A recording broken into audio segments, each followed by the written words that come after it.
Hello everyone and welcome to the Smite Draft League Week 2 here in Immortal Division.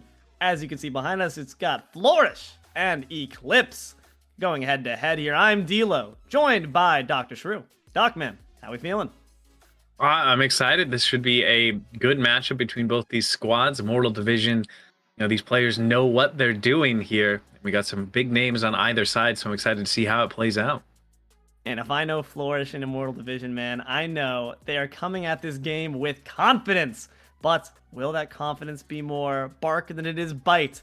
Hopefully not, as we see the P's and B's come in from on high. Ganesha, gonna be the first one to be banned out. Interesting to see the supports focused here. Yeah, definitely. Ganesh is so annoying to play against, though.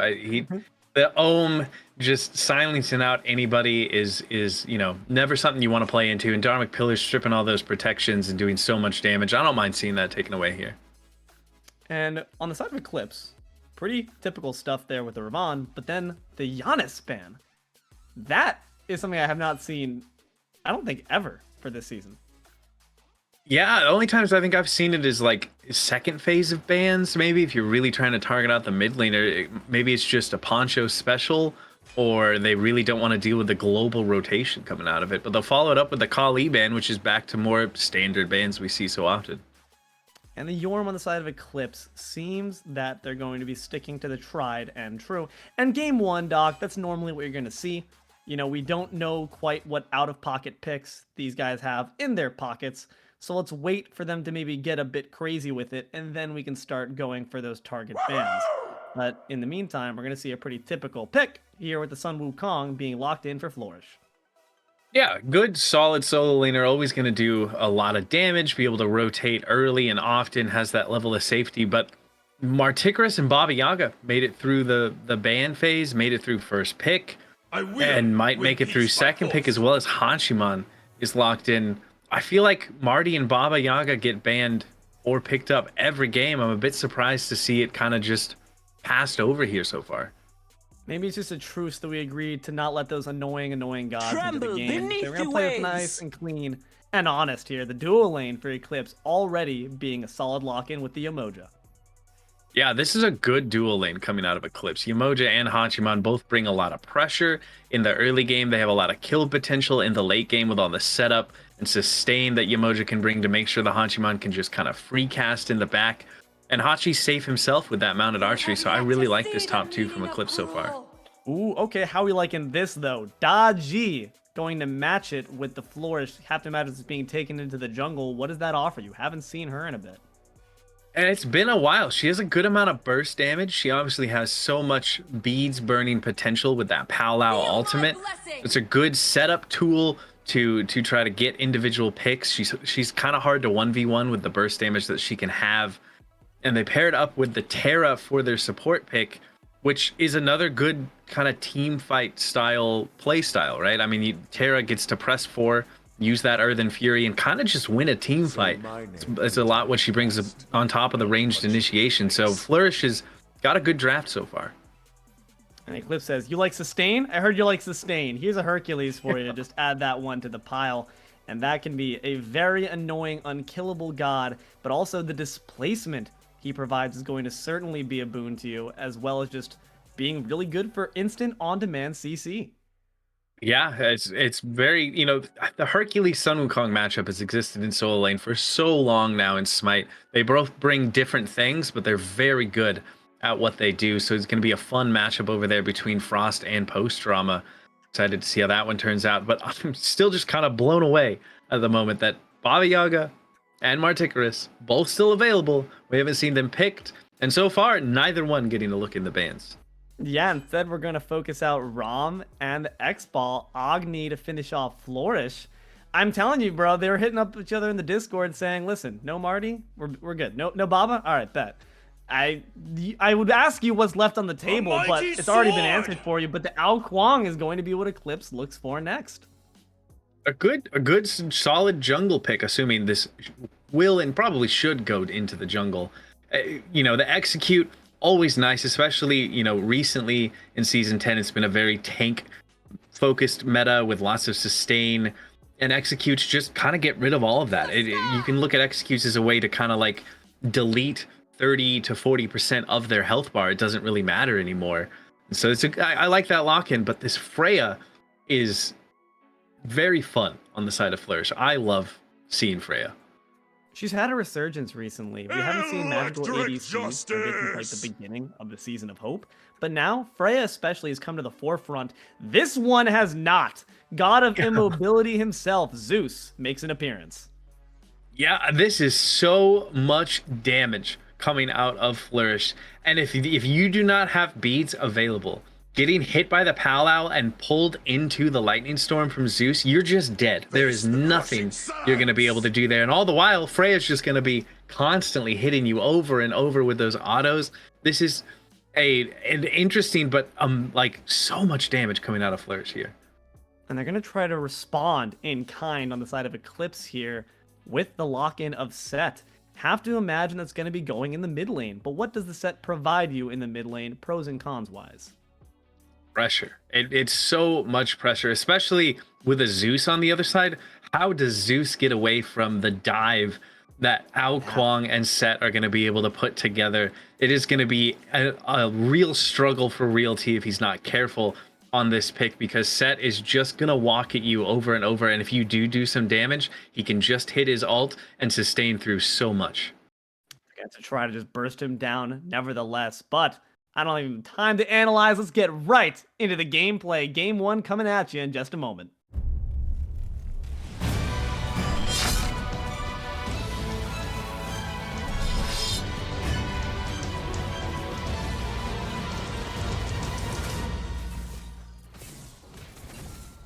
Hello and welcome back to the Smite Draft League. Game 1 Immortal Division between Flourish and Eclipse. I'm once again Deelo, joined here by DoctahShru. And we're just going to ask the same question here we've been asking all day here in the other sets, my friend. We have a comp, we have another comp. Who do you think has the edge? I think I got to give this one to Eclipse just because of how much of a question mark the Zeus in the mid lane is and how easy it's going to be for the members of Eclipse to kind of just walk at Realty. It's, you know, in the laning phase, I already mentioned, you know, the Set and the Ao Kuang are going to be able to do so much. But once we get to team fights, the Herc's going to offer so much displacement and setup. There's a lot of pressure on Realty to perform on this pick, and if he can do it, they have a great comp, but it's going to be easier said than done. Certainly, and I think when you have that I can walk at you comp, as we see a Shell having to be expended to save DRkILLJOY, as well as the Whoop to get him out of there, I think you need to have Peel appropriately to defend, as Rushology takes a chunk as well.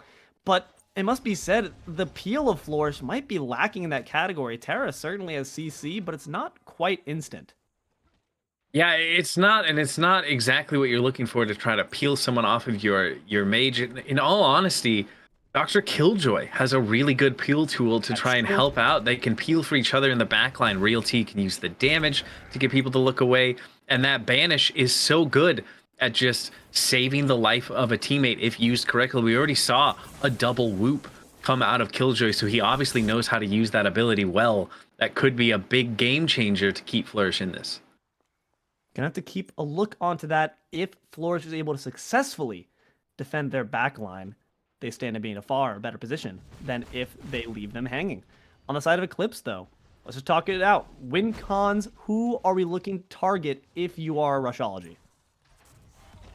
Definitely, I mean, I want to say the Hachiman, right? Because he's such a good pick right now in the ADC role.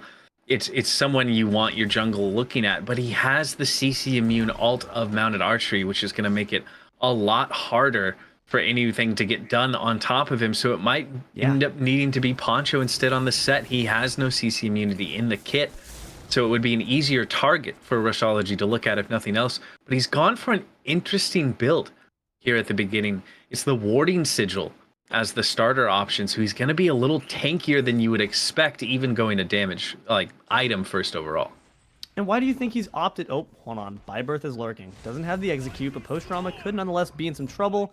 Oxen form to get you to safety. Why do you think we've opted here for the Set for that more tanky side rather than going straight aggression, straight damage? I think Set works well with a hybrid build, and we've seen so many, you know, jungles and solo assassins go for that hybrid route, and I think Set is no different in that regard. In previous seasons, he's been a solo laner.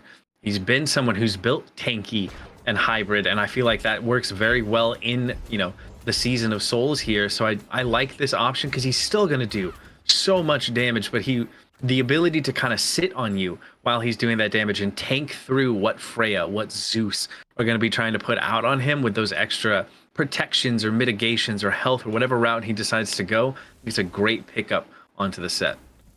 So going to provide him a bit of extra tankiness should Rushology decide to try to take advantage of that lack of CC immunity. Could find yourself in a bit of a spot of bother there. We've talked about Flourish's win con here. They need to defend their backline, defend those mages, and all shall fall before you to your feet. On the reverse side here, Eclipse. We talked about LuneyToons being hold on a second, actually going to be brought down to heal. Realty gonna fall to the set. Don't need any CC immunity if I can just take a chunk out of your life bar. First blood there goes to Eclipse. Yeah, it's a great start for Poncho there on the set. To get that first blood is exactly what you want, especially if you're building kind of hybrid like it seems like he wants to do. Having that extra gold, having that ability to have a lead, it's just going to make things even easier for him. River's Rebuke's going to kick things off, though, in the dual lane. Earth and Fury to match. LuneyToons going to have to use the mounted archery, and Frey's going to take to the sky to evade the arrows. But here comes the port, and here comes the jungle. Rushology going to quickly find LuneyToons. Byburthe made an appearance, but recognizing with the invisibility, I'm just going to sneak my way, take my aggression out on those minions. That's for the kill, buddy. 1-1 reads the scoreboard. 5 minutes in. The scoreboard, as far as gold also, reads just about even. Yeah, that was a good rotation out of Rushology. You know, I mentioned the mounted archery being that safety tool, but if it gets forced out before Rushology even comes over, that's just easy pickings for this Daji. Good use of that dash to make sure that that kill went their way. And I like the fact that they are looking towards LuneyToons. Hachiman, ever since his buffs, even with recent nerfs, has just been such a menace. It's so hard to box him. And I do think Freya of DrkILlJOY has the ability to 1v1 a Hachiman, but you still don't want to leave anything up to chance. Just make sure that LuneyToons isn't comfortable. He's now around maybe half a level down or so onto Killjoy, which is exactly what you're looking for if you're Flourish.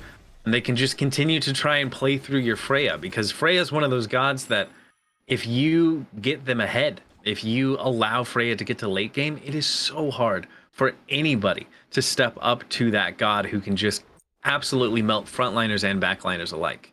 That's the issue, you know? It's like you said, yes, not only if you let her get ahead, but just if you let her get there, period, is going to be the issue. And 0 deaths in your pocket, 1 death against the Hachiman, 1 level up. I'm not liking the equation that's adding up to at this point. But we've seen Byburthe really making rare rotations to the dual lane only to match Rushology, and at that point it was already too late. And spending a bit more time on the solo lane, do we think that's the viable move here, or do we need to put that Freya down right now? I think he really should start focusing off this dual lane. I understand wanting to make sure the Sun Wukong doesn't get ahead, making sure that your Hercules is comfortable because he can be able to set up so much, but this dual lane needs to be where the action is like it is right now. Powwow gonna come up, but will the mounted archery get you to safety? Can't chain the horse there, my friend. Gonna be put in the back burner. In the River's Rebuke are 3 members of Flourish, but they're extending a fine amount of health forth. The Monolith's going to provide them some safety. Lightning Storm not going to provide you enough, though, Realty. XtraLargePoncho just going to free farm the mid lane because the Zeus had no help to spare. Yeah, and that's what this warding sigil it already brings. He's able to stand in the damage coming out from Zeus in the early game, even taking a tower shot and feeling just fine about it. And it's so hard whenever you fight an assassin or even some warriors in the mid lane as someone like Zeus. It feels so challenging to be able to do anything because you don't feel confident enough to be able to step up until you get a little bit more damage under your belt. He's got the Charon's coin now, which is going to help. He can start stacking that up. It's a lot of good penetration. But this is what I was asking for, Byburthe on the aggression in duo. Doesn't have the ultimate either. DrkILlxJOY is an inevitability at this point. Going to be executed by Byburthe and gives you some mobility to decide to free farm the jungle up some more. Fantastic play there by Eclipse. Going to put a 3rd kill into the bank. Yeah, Eclipse are doing a good job of playing the map right now. The rotations from Byburthe have been good, and he's looking to do a little bit more here in mid lane as well. Solid damage on a Realty once again, buddy. You don't want to eat that Wildstorm. You don't want to eat the Skewer either. Gonna have to back on out of there. Here comes Lucent as well as Rushology. 1,000 cuts. Death by it might be provided onto Poncho. There it goes. Rushology's teleported back in though. Has to use the Powwow and expend the Earth and Fury for safety. Rooted down his Byburthe. Pulled back into the Lightning Storm. Flippin' Ninja's gonna find one. Byburthe gonna be taken out on the wayside. Here comes the Mounted Archery. Eagle Eye might not be able to save you, my friend. It's gonna be taken out there by the final shot. Almost was able to teleport to the Bastion and then retreat back to tower, but went for some more tricky pathing. Didn't quite pay off for the Kitsune. Yeah, what a rotation out of LuneyToons. We're only 9 minutes into this game, and already he's making his rotations over towards the mid lane. If he wasn't there, that definitely feels so much better for Flourish getting the better end of that trade, but LuneyToons shows up to make sure the Eclipse are still the ones kind of controlling the pace right now. They're doing a good job all across the board. Frost looks like he's getting a bit of an upper hand onto POSTDRAMA, at least when we've been over there, but they're even in experience at the moment, and looks like they're pretty even in gold. And you're just going to see these solo laners duke it out, but Byburthe is over here, and POSTDRAMA doesn't have a whole lot of mana. He could be in a little bit of trouble. He's expended even a bit more to clear those minions. You might be getting a bit of buyer's remorse at this point, buddy. Slowed down, brought into the execute threshold, brought up into the sky, gobbled up. Byburthe gonna find their second kill. But the River's Rebuke might add a bit more to the tally. Realty once again being wisely targeted by XtraLargePoncho. Can you feel the rain there, my friend? Not with that equipped. Excellent job. Now the Skewer on a Lucent. Spawns of Set also going to be doing a bit more damage. Double kill there for XtraLargePoncho. He's going to get to be extra large there with 4 kills in his pocket. Rushology might be in some trouble as well. Has to use the Powwow defensively. Beads expended there by the Ao Kuang. Just going to stand there and wait as Rushology takes a quick dip back to the tier 2. POSTDRAMA is now on the offensive, going to try to deny that pressure on the speed buff and succeed at that. But nonetheless, the scoreboard at 10 minutes reads 3-8 in Eclipse's favor. Looking a bit rough there. 2, I can count. 2K gold ahead. Yeah, this is working out well. This has been a scrappy game so far, having 11 kills in just 10 minutes. Definitely working out for Eclipse. They do have that 2,000 gold lead, as you said, and they're looking, I hope anyway, to try and extend that lead. The beacon is going to spawn here in just over a minute, so they can look to take a fight around that, because those have been going their way so far. But it seems like for the moment it might be a solo attempt at an invade for the blue buff from Frost, trying to take that one away. Will not be able to get it, but he's just buying space because it's Gold Fury time. And it's going to be successfully dropped there by Eclipse. Brilliant tactics there. DRkILLxJOY can only watch from a distance. Didn't quite have the pulse on hand to grab that for yourself. That's just going to lengthen the gold lead there for Eclipse. Solid job to make this inch a bit more of a lengthy lead. Yeah, and look at what Poncho is building into now. That is the Oni's or Shogun's tree. Whenever when he decides to go down, so it's gonna be even harder for Realty to do anything to this set. He's already 2 levels down. The set has so much damage online with both the Jotuns and the Transcendence, also giving him that 30% cooldown to be able to cast his abilities that much more often. And it's starting to feel like Poncho is the one that Flourish need to look towards, the one that they need to make sure that he can no longer continue to be this comfortable in the mid lane, because I mean he's 4-1-1 just 12 minutes in. And Eclipse is going to continue to assert that dominance bought by Poncho by grabbing this beacon for themselves. Uncontested. Flourish wisely going to try to find farm elsewhere where they can. But looking at the standings right now, Freya only just reaching level 12, is behind 1 on the Hachi, not what you want to see. We also see the jungler's down 1, and of course that 3-level deficit for the Zeus. If the game time strategy was to enable the backline, it's not quite panning out just yet, Doc. It's not, but I like that you said the word yet there, because if this game doesn't end by the 20-25 minute mark, eventually things will start to switch in Flourish's favor. That's a good job getting out of the River's Rebuke there, because Zeus and Freya, they're going to come online at some point. They're going to become a problem at some point, and it is going to be something that Eclipse have to deal with. They're doing a good job of snowballing right now and trying to delay that from happening, but they need to make sure that they continue to do that, or Flourish definitely have the ability to get back into this game.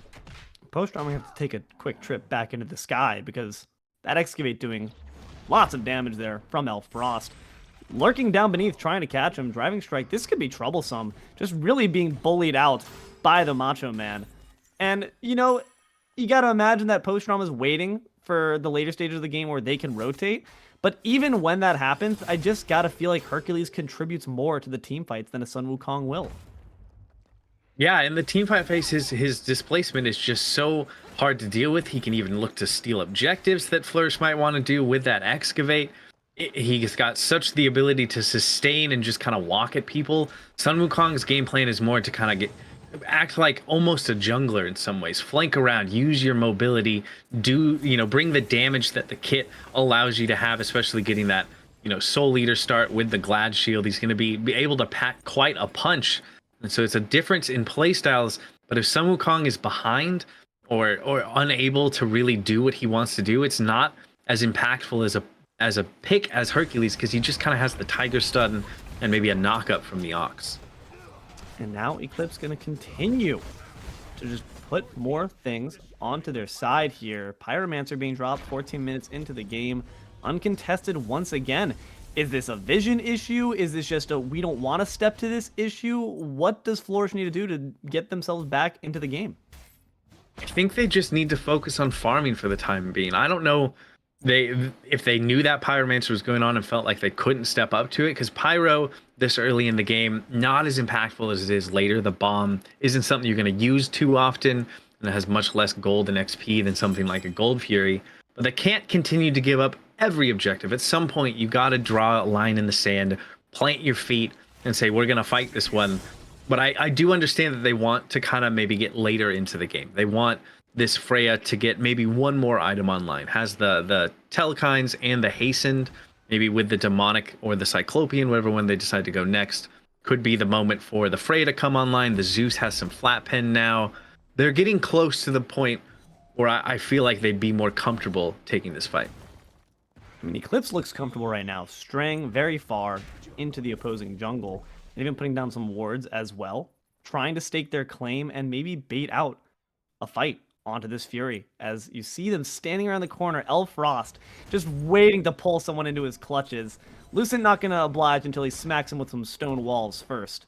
But meanwhile, the Fury's dropped very, very low here. Gonna try to take it on. Flourish actually managing to steal it away. Fantastic work there by the front line. What will they pay, though, for it? It's going to come in form of the back line. Realty will fall, and DRkILlxJOY will fall in the midst of 4. That Valkyrie will not save you there. The River's Rebuke going to be put up to stall the members of Flourish from grabbing flippin' ninjas. But Byburthe still doing his damage on his own. Lucent going to fall next. POSTDRAMA looking awfully worse for wear. Water Illusion Explosion gonna do some more for ya. And XtraLargePoncho gonna grab the killing spree as well as the kill. Double, in fact. Make it 2 and make it a deicide there for Eclipse. Oh, Eclipse played that so well. I like the fact that Flourish wanted to step up. I just said they can't give all these objectives up, but I don't know if that was the way to do it.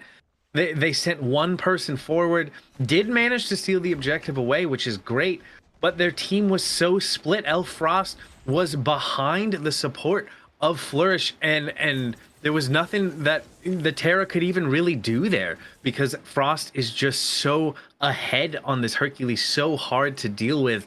They managed to get the full deicide, and so the Fury does go the way of Flourish, but it does nothing to slow down the bleeding that Eclipse is putting on towards them. You'd think with someone like Daji, they'd be the ones making other people bleed, but it seems like in this game, it's the opposite.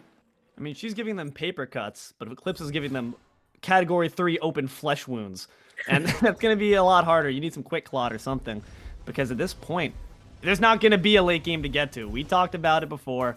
It's looking up to DRkILlxJOY and up to Realty to really be packing on the damage numbers, but if you look at the charts, Zeus is sitting at the very bottom of them. That's not where you want to see that guy. No, it's not at all. Zeus is a god that you're okay if he's dying often. You wouldn't mind that if the damage was just insane and he was trading so much before he died. And it looks like Eclipse, they're not even going to give up a green buff for free. Earth and Fury going to be expended there, and the Lightning Storm as well, but it's off the mark, expended too late. And and the green buff going to be taken there by flipping ninjas just as an insult to injury. It's unfortunate. Eclipse just really seems to have Flourish's number. They know where they want to be. They're pathing aggressively because they know at this point in the game, Flourish doesn't quite have the tools. They don't have the momentum built up in their prime damaging players to really do much about it. So the question is, of course, does Flourish continue to recede to the back, or do they try to draw more lines in the sand and see where the chips fall? I feel like at this point, you can't afford to fall further behind. You have to be able to get your farm. So I want to see Flourish just try and survive as Poncho 1v3s. And he's going to seem to be succeeding at this point. He's relentless after all. Going to be the rampage for the set. Powwow going to be taken up, but you have to land back on them, and that's the concern for Rushology. Knocked up, though, for the safety. Fantastic work to keep that man safe. The Valkyrie's Ascent just going to ensure the life of the carry. But Flourish, not feeling good about that one. Going to lose one member and lose many ultimates in kind. Yeah, it takes so much for Flourish right now. They have to hit so many buttons, use so many cooldowns just to try and stay relatively even in these fights. I want to see them kind of just farm up some more. They need to, get the vision out, which is hard when you're behind because wards cost gold. So it's just a tough spot for them right now, and I don't really know if they can even step up to something like this Oni Fury. Eclipse is heading towards it right now, and it should be pretty much free because it almost feels like Eclipse owns both their own jungle and the enemy jungle, because what can Flourish even possibly do to step into it? Every time they step up, they just absolutely get deleted. Realty has kind of been the lightning rod for a lot of the deaths, pun intended there, with it being Zeus. But at some point, he needs his farm too. But unfortunately, not going to come today. Oni Fury going to be dropped there by Eclipse 20 minutes into the game here. It's going to be a 9K lead in the gold category. And look at the levels too, man. 4 up. Already extra large Poncho. Truly is extra large. Look at that, man. First level 20 in the game. That's insane to see. And already a 3-level deficit too between the jungles. It's just looking rough no matter which way you spell it. Yeah, but the bright side is, Poncho can't get any bigger. He cannot exceed level 20. If he does, he's hacking the game, and that's a different conversation. He's stuck where he's at right now, right? So there is room for Realty to kind of get back into this game. He has the ability to do that, but POSTDRAMA gonna get caught out by 3 here. I mean, you have the tools of Sun Wukong. Come on, don't clear out those minions, buddy. Preserve your own life. Gonna have to just sit in the cloud for a bit, regen some health, but how do you get yourself out of this sticky situation? Forests around you, not that way, certainly. You're gonna be driven right into the tower. Tower shot's gonna follow you, but form of a falcon. Gonna give you a bit more distance. But this man likes to zoom, pushing you into a different tower. You like that? How about the mid-tier too? Get a taste of all of them. A little tour across the country here. But it's all going to end with POSTDRAMA's death. It is Frost reminding everybody why Hercules is so good in that solo lane. We haven't seen him as much as of recently, but he is just so annoying to go against. The displacement feels impossible to deal with a lot of times, and Frost is playing it very well over there from that solo lane. Flourish, it seems like they've at least managed to slow the pace a little bit. They're not falling as quickly as they were before, and we're at the 21-minute mark. We're getting to the point where the Freya is scary. The Zeus will, should be getting closer to that scary moment. Has the staff of Mirrodin to do a little bit more damage after he has that ult up. Some good pieces getting picked up. They need to be careful taking these fights without the, unofficial 6th man of a structure. You're absolutely right. Maybe they need to wait for the Titan to join, because the Stygian Beacon is coming up. So maybe then you'll have your 6th man that you need. Tier 2 about to be looked at here by Eclipse. POSTDRAMA, the only one to step up. Maybe realizing not the best idea. FG, we haven't mentioned that, has been dropped with the quickness by Eclipse.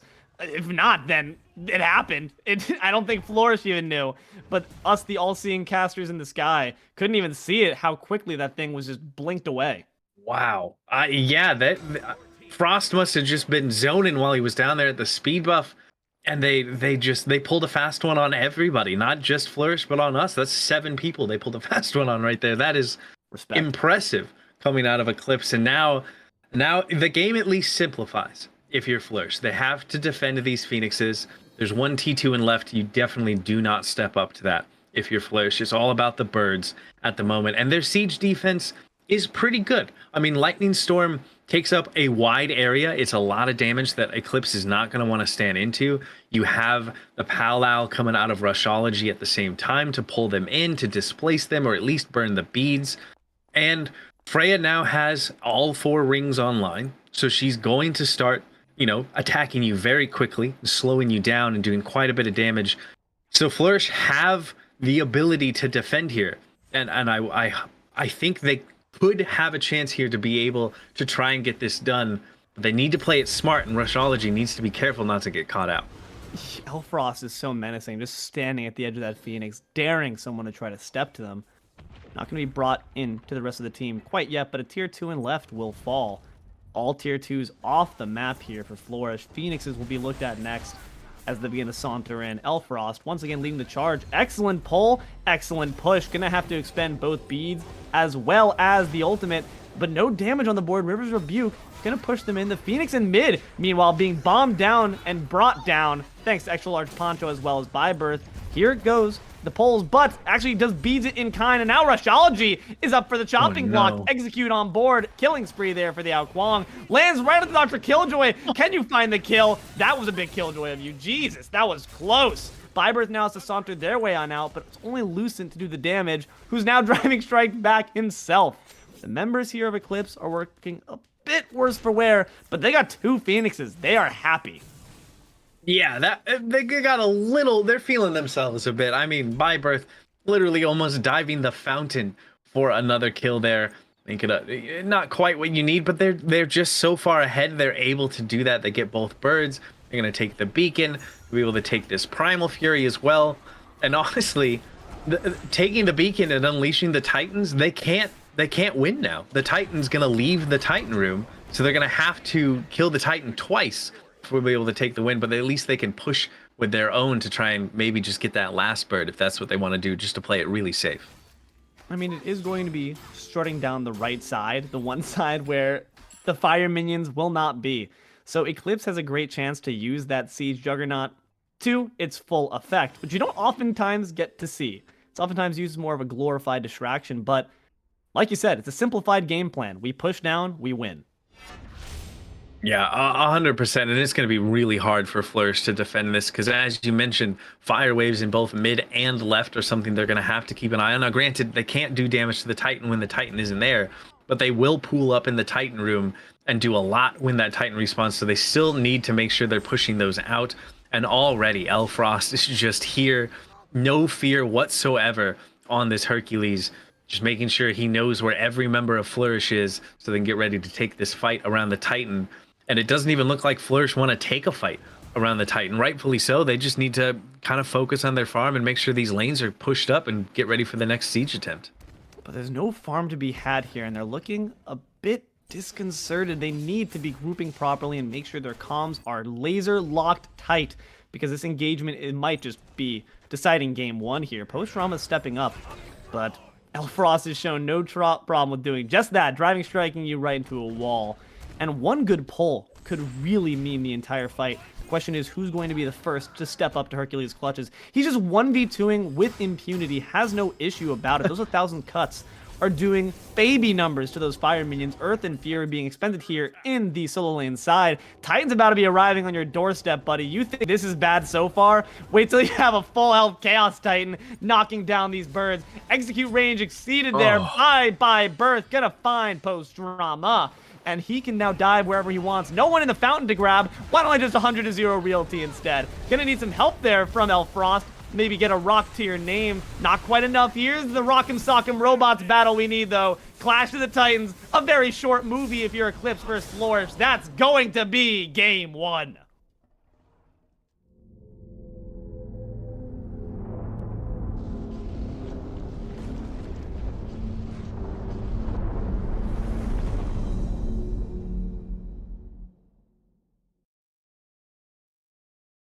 I mean, they had the game plan, right? Flourish had the game plan. Get to late. What late? What late, Doc? What happened?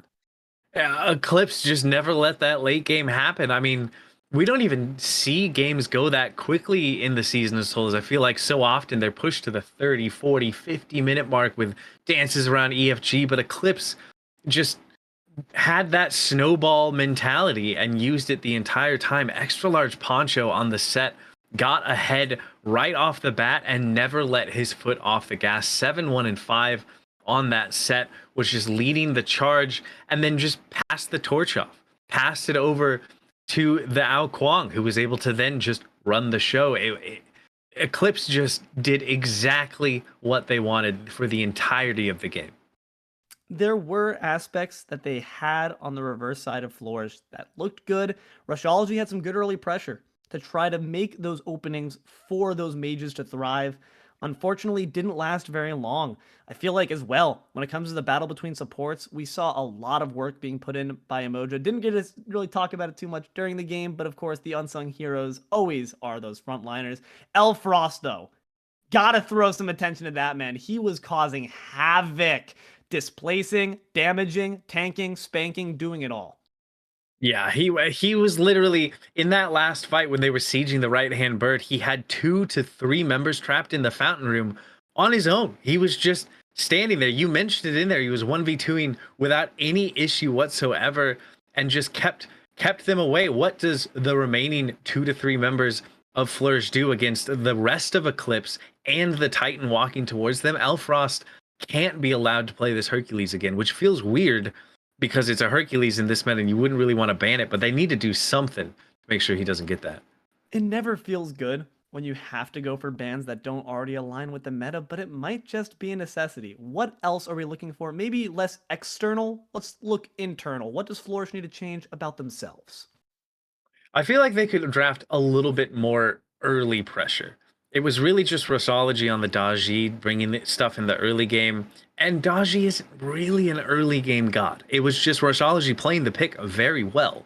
True. And so if they have, I don't mind if you have a Freya or if you have a Zeus, something that, you're that pocket pick, but you need like a bridge pick to try and get yourself to that late game because they just weren't able to get there.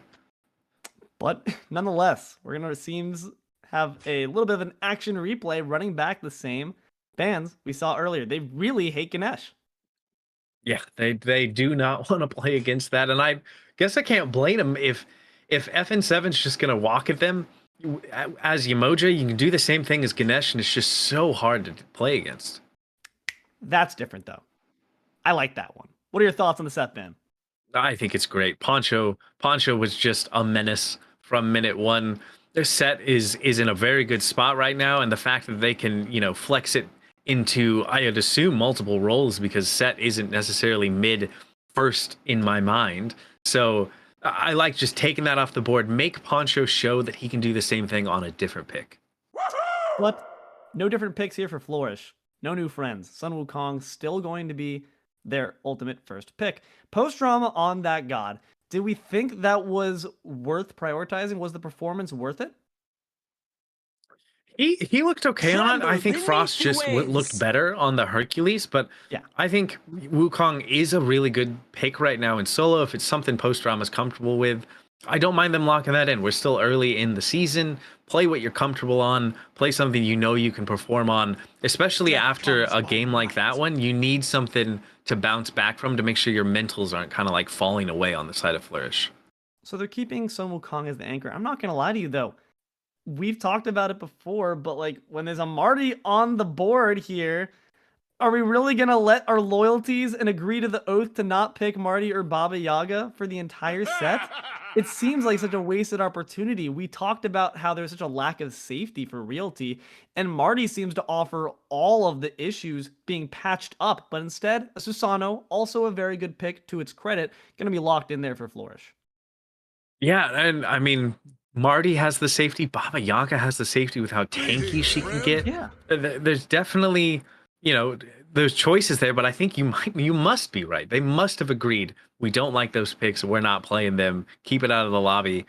And speaking of safety, Kefri locked in for Flourish. Good. That is a good lock in because giving someone a second health bar, never going to be a bad thing.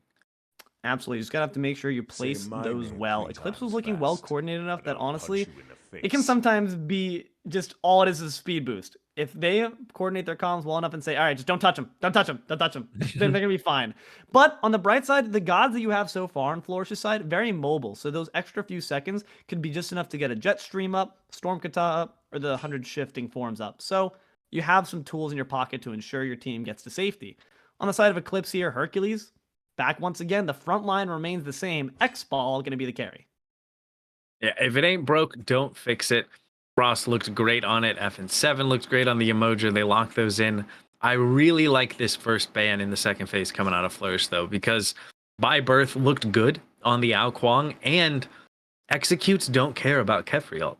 You just will be able to kill through there. So taking that off the board is a super smart pick, in my opinion.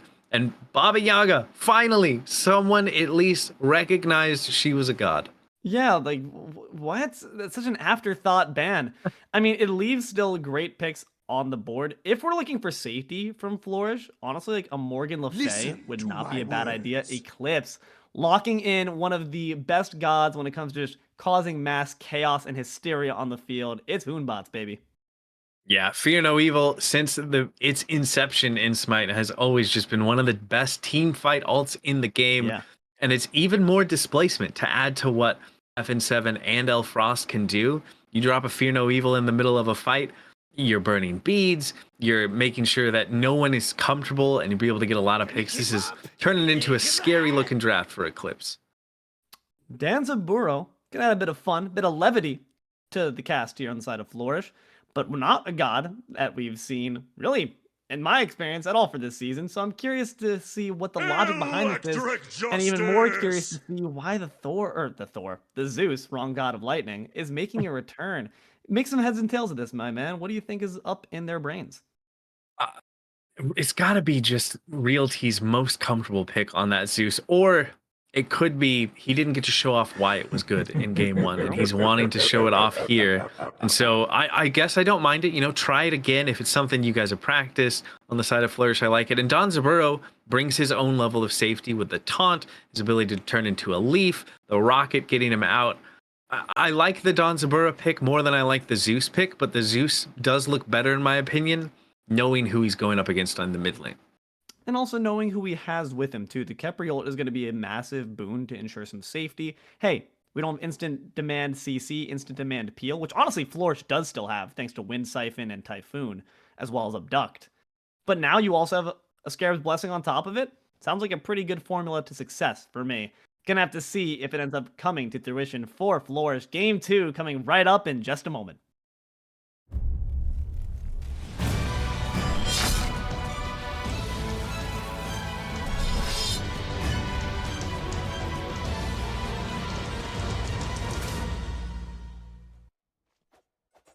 Hello, everyone. Welcome back to the Smite Draft League Immortal Division. Game 2, Flourish versus Eclipse. Flourish trying to step up to the plate, see if they can come back and get a win to tie this game up. Eclipse saying, no, none of that. We're just going to try to stamp this one out here with the funny Goobus mid-pick. I'm Deelo, joined once again by DoctahShru. Doc, I'm going to keep asking you, man. Comp for comp. What's up, Doc? I think I gotta give this one to Eclipse just based on what we saw in the last game. They have the same front line, which did so much work in game one. They're going against a couple similar picks, and they might be able to do something, but Realty's already... the same Realty, the same Immobile Zeus, and they had a game plan for that. Instant collapse, instant death, instant first blood goes to Eclipse. Their foot is on the gas here in this game. I didn't even get to finish my thought, and they already had gotten the first blood onto Realty. Zeus must be working so well in scrims for Flourish to want to play this, and I want to see what Realty can do on this pick, but Eclipse is just giving him absolutely no quarter. It's unfortunate to see that they, you know, Flourish clearly's got confidence, or maybe it's just ego, but I hope not the latter, because you don't want to let that be showing during these games. You need to have a cool head and an even hotter hand to ensure that you're ready with the plays. But the question is, does Realty need to just do this? Just strafe the tower? Can you even venture outside of its borders? I really don't know if you can. I mean, Hunbats can just come out of nowhere to blow you up. He doesn't even have Fear No Evil yet, but once he does, you got to be even more safe in that mid lane. And if you step too far out of the tower, even your opponent of Poncho can throw a wrap, hit 4, or just drop his other abilities, and you're going to take so much damage. He needs to really be careful. POSTDRAMA experiencing that exact same pain. Somersault just going to land on top of your head. Rush here does have the mana and the damage to provide, but the driving strike to meet it. Dash for dash here. Still seems that Frost coming out on top, feeling confident enough to continue the engagement, but Byburthe, low on mana, maybe saying, you might want to back that one out, buddy. Tiger form as well as the jet stream. Driving strike to match. Who will come on top for this battle? It's going to be a steel chair to the head. Rushology going to fall. But POSTDRAMA with the staff slam to the head. Byburthe says, I've got one of those too. Gonna take him out in turn. In the end of the day, only the jungler of Eclipse is left standing. Lucent looking to be in some trouble now. Can he survive the bouncing bubble? Not gonna quite finish off the Scarab. Frost cannot be allowed to get away with this. He was so low health for so long, but showing exactly what the Hercules can do, and Lucent might not be out of it yet, will be able to dash into the tower. But look at Poncho. He's just abandoned the mid lane because he's feeling confident enough on this Anubis pick, rotating over so early, and steals away that purple buff. But here comes a big rotation from Flourish. No ultimates online, but do they have the damage nonetheless? Flippin' Ninjas will fall to Rushology. Fantastic rotation from the jungle, as well as Realty. Getting some blood on his ledger is fantastic. Yeah, that's exactly what you need if you're Flourish, is to allow this Zeus to have some room to get back into it. But Rushology's the one in trouble now, and Poncho will get that kill, uses the Death Gaze just to make sure it happens, and that Poncho immediately answering back to what Flourish was able to do there is just great for Eclipse, who are starting to build up a bit of a lead here. It's an interesting story of two mid laners that are both so vulnerable to ganks. But nonetheless, you just gotta feel like the Anubis is somehow still getting away with it. They're being left with too much space to operate in. I'm really looking for the Susano to do something about that. But uh-oh, you've abducted the wrong man. Maybe a crime that was mistaken, because now the basics in the darkest of night, which leaf is the right one to pick? Seems that the Bastion's gonna be the ultimate target. Here comes the Fear No Evil. Should have feared the monkey. Byburthe gonna find LUCENTCOLORS. Gonna try to find the Sacred Monkey to get onto DrKILLxJOY, but not quite afforded that luxury still. One nice cheeky kill for you. Can't complain about that. Rushology's got something to say about it, though. Here's a jet stream for you. Gonna be met with the somersault. The wind siphon's been expended. Rushology might not be able to get anything unless there's a lazy back there from LuneyToons. Please, my friend, make sure your own safety is guaranteed before you return to Toontown. That's gonna be another kill afforded to Eclipse with no cost to them whatsoever. Yeah, that's just continuing to go into the way. The aggression coming out of Byburthe there to jump under the tower. Khepri is such an easy target in the early game. He doesn't have the most mobility. He's not that tanky. He doesn't have his ult online. He's usually the one you want to look at when you're over there in that dual lane for early ganks. I can't believe we're just 5 minutes into this game. I feel like we've seen so many rotations and fights already, and Eclipse are definitely the ones who are enjoying the kind of scrappy play style. Byburthe looking for even more onto the Khepri again, but won't be able to find too much more than just some poke damage. And I think, going back to your earlier point about how it just feels like Poncho's able to rotate easier and stay safer on another immobile mage, I wonder how much of that is due to last game. That's a good point. I mean, the mental game's an important one to consider. You gotta be feeling a bit rough after how things went, and that's information that's carrying over here. River's Rebuke gonna keep you immobile for a little bit longer within the waves. Lucent looking rough. XtraLargePoncho gonna look at him a little bit there. Fear No Evil gonna guarantee the third kill. That's 3 down on Flourish. Eclipse, Zilch. That's gonna be a Fury spelling up for them right afterwards. We're 6 minutes into this game, and they are easily comfortable enough to look towards a Gold Fury. They are absolutely running away with this once again. I don't know what Eclipse is doing to make their early games go so well in a meta where we see mostly late game focus, but they are just a different breed at the moment and are just unstoppable. The only victory they have right now of recent memory is going to be that POSTDRAMA got the cooldown buff, but hey, that's good for you. But can you catch the hands is the question. That Frost is going to continue just being an absolute menace on Hercules, but Here comes the Uproarious Rocket, trying to afford yourself some damage. It's only going to be negligible amounts. LuneyToons stays standing here. And here, 6 minutes into the game, after that Fury, 3,000 gold ahead is Eclipse. And 6 kills to the same measure.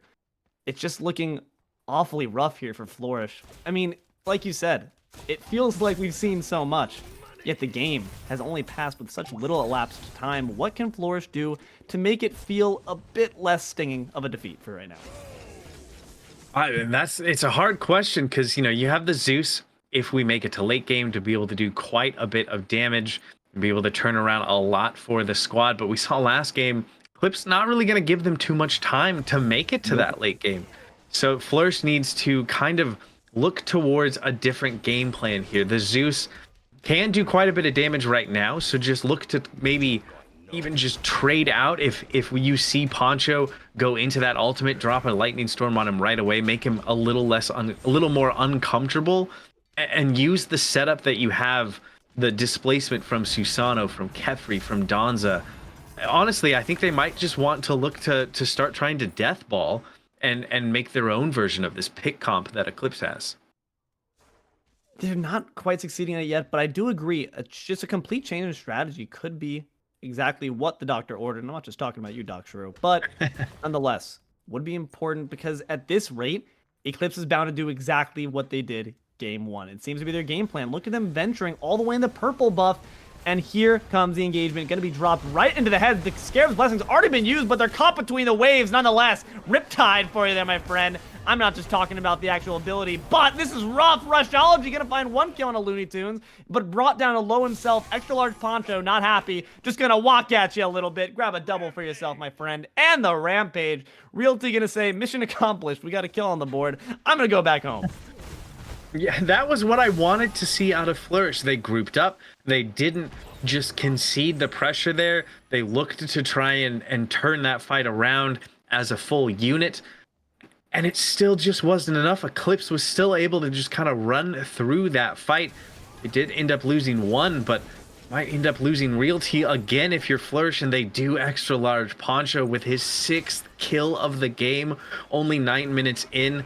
He's been part of 9 of the 12 kills Eclipse have. It seems like it doesn't matter if you give him a mobile assassin or an immobile mage. Poncho is just on fire today. And that's just it again. Talking mentals here, that doesn't feel good. And of course, the gameplay is its own category, but I feel like when you already have tried to prove something on this Zeus game 1, like you said, you're just like, I can show my mettle here. This god is capable of so much more than was shown in game 1. And it's just not coming up your way. It's got to hurt. So hopefully, gonna let Realty maybe recollect his thoughts, gather them, not be brought down to low spirits, because once you've already gained a defeatist mentality, the game itself is going to shortly follow. Here, dodging around this rocket there. Fantastic ring around the rosy game. LuneyToons going to go for the 1v2, and DrkILlxJOY might be following him just 1 basic. Gonna be rescued by the Typhoon, by the jungle. Rushology gonna grab the quick kill on the X-Ball.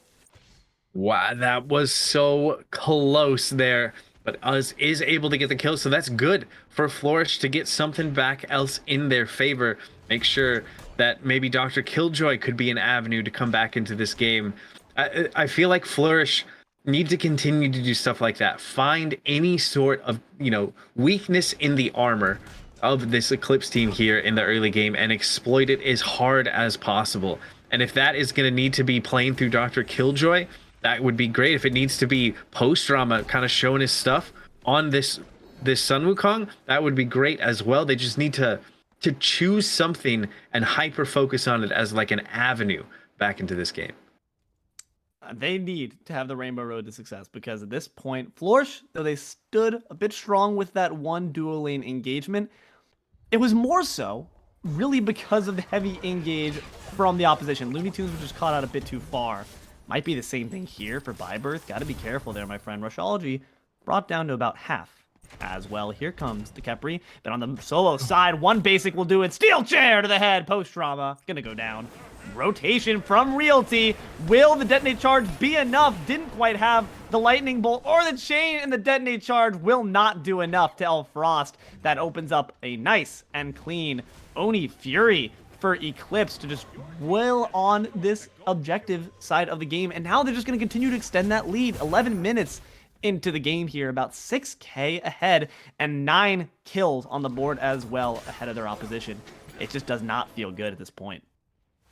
It doesn't at all. That's so much gold this early into the game, and look what else is up. We've reached the 12-minute mark. Beacon spawns, and Eclipse are right there, ready and waiting. We'll be able to get that one without any contention. They're going to take the T1 tower, extending this gold lead even further than it already is.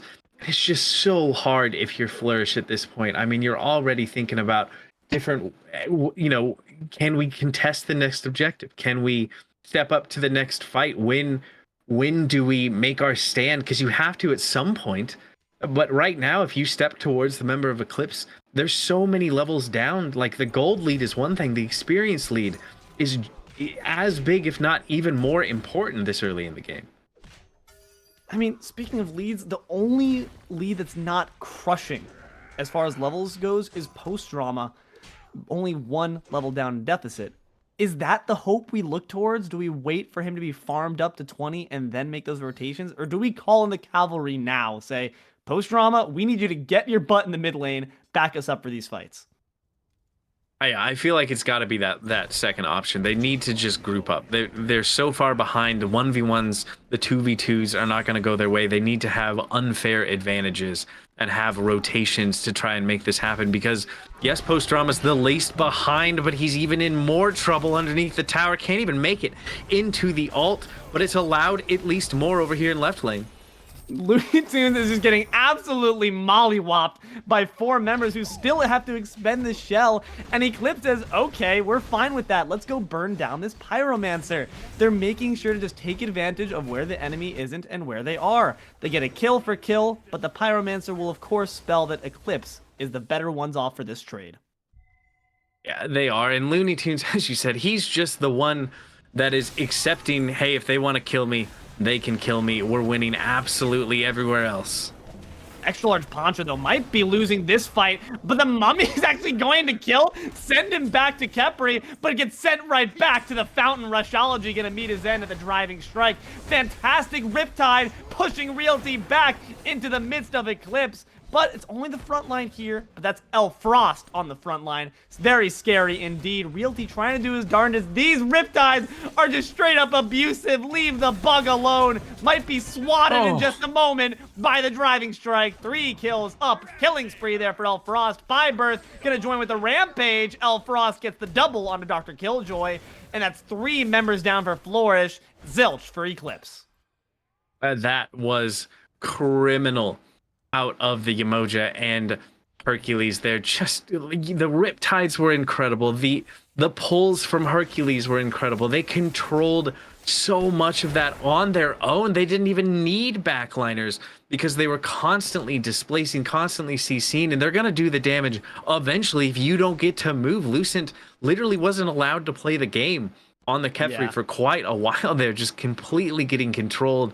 All the while, Eclipse are winning fights on the other side of the Gold Fury pit. They're just completely running the map, and they're going to take a T2 tower just 15 minutes into the game.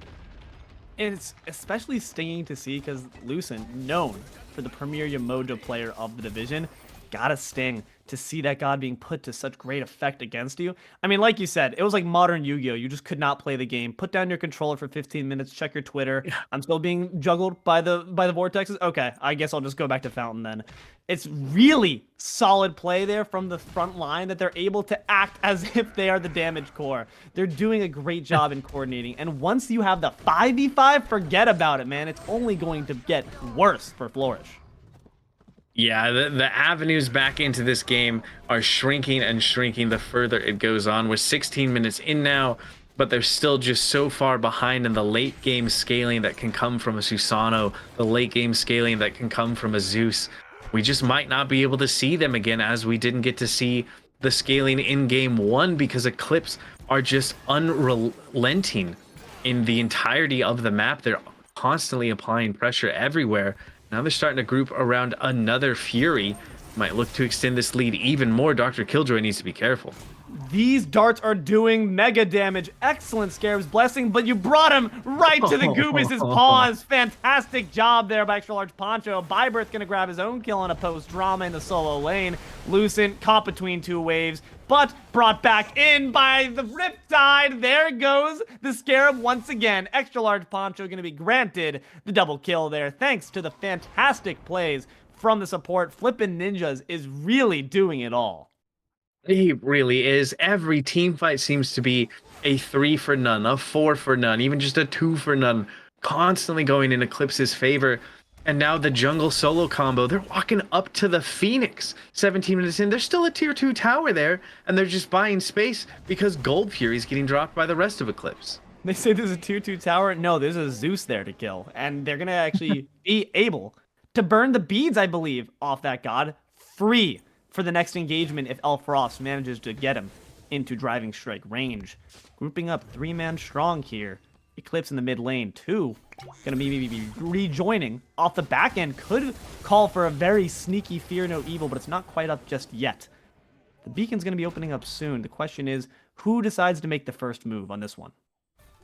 I think it's Eclipse. I think they've been making the first move all day, and they're going to continue to do so. Again, almost diving Phoenix here. Looks like they'll take this tier 2 tower.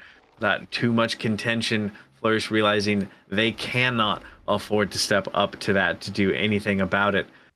And this is such a hard spot for Flourish because you can't even stay safe and, you know, secure your farm on the safest bits of the jungle because Elfrost and Byburthe have just been living there this entire time. They're going to grab the beacon now, extend this lead even further with the help of the Pyromancer.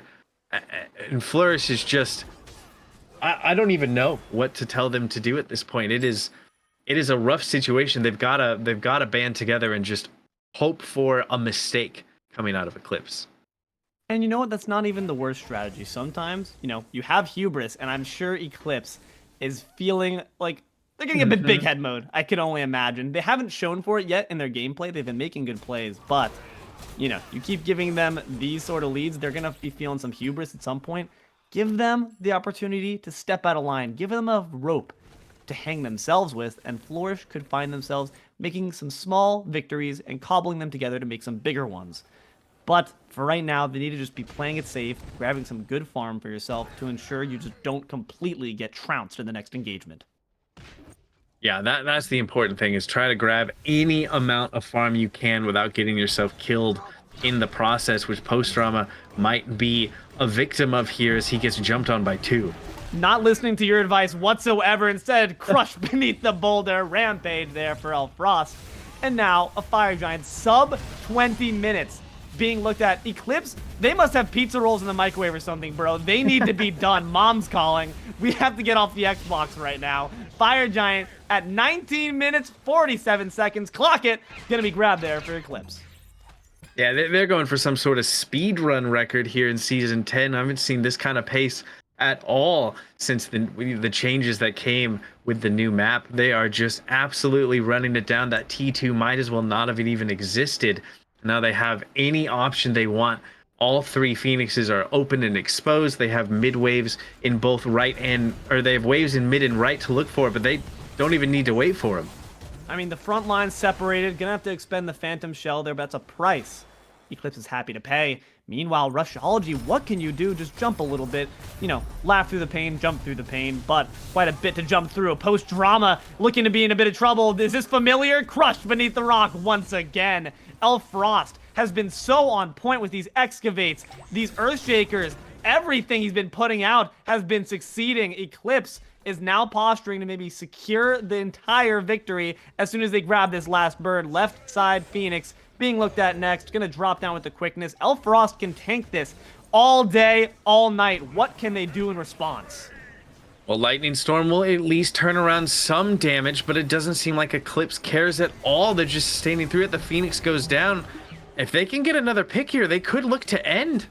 This indeed is going to look to be the end call. 2 down already. Lucent and DrkILlxJOY will fall. POSTDRAMA stepping up to try to staff slam Byburthe, but he doesn't mind one bit. Toss a monkey at you for your troubles. Titan dropping down to half. Realty tossing as many bolts as possible, but I don't think you got enough in your bucket for the damage necessary. Rushology gonna put 1 kill on the board, but fall soon after. And that's going to be an easy, quick victory there for Eclipse. 21 minutes in, the speed run is complete.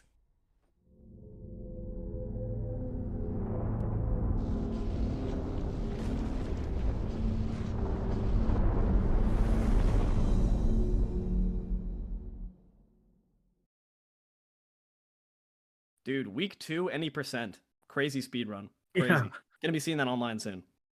That was insanity coming out of Eclipse. They just did anything they wanted to there and were able to just walk away with the game. I don't think I've seen a game that fast in Season 10 at all. Like in any game I've seen casted, played in, that was unbelievable coming out of them.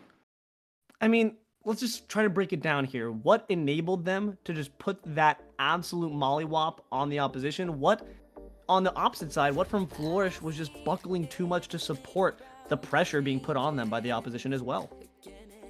On the side of Eclipse, it was good individual plays at the very start of the game. Both games, Poncho just kind of was able to walk up and get away with things with the help of Byburthe. The mid 2v2 at the beginning went in their favor, and then they just never let go of the gas. And both Flippin' Ninja and El Frost were so good at controlling with that frontline combo that they used for both games. There was nothing anybody from Flourish could do against both of the frontliners, especially with the backliners being as head as they were. But Flourish, on the other side, it's like you said, it's week 2. It's early. I think for them, they need to keep that in mind. Understand your season's not over. This is, everybody has bad games. It was just not a good matchup. You know, shake it off, learn what you need to from that.